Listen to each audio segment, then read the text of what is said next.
Абай Құнанбайұлы 18-ші қара сөзі. Адам баласына жыртықсыз, кірсіз, сыпайы киініп, һәм ол киімін былғап, былжыратып кимей таза кимек дұрыс іс. Ләкин өз дәулетінен артық киінбек, не киімі артық болмаса да көңіліне қуат тұтып, тым айналдырмақ кербездің ісі.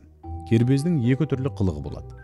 Бірі бет пішінін, мұртын, мүшесін, жүрісін, қас қабағын қолдан түзетіп, шынтағын көтеріп, қолын тарақтап әуре болмақ.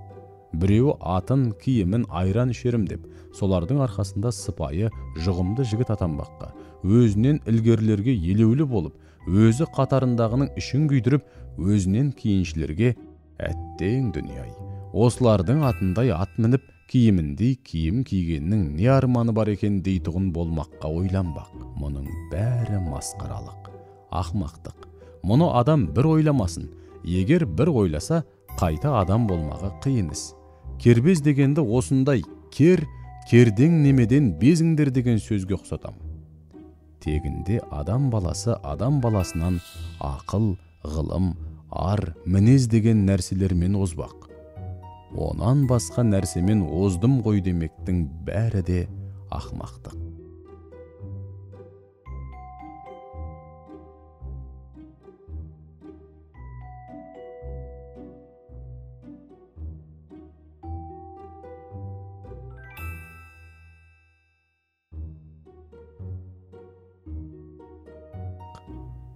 Назарларыңызға рахмет. Бізді жоғалтып алмас үшін арнамызға тіркеліп алыңыз. Сау болыңыздар.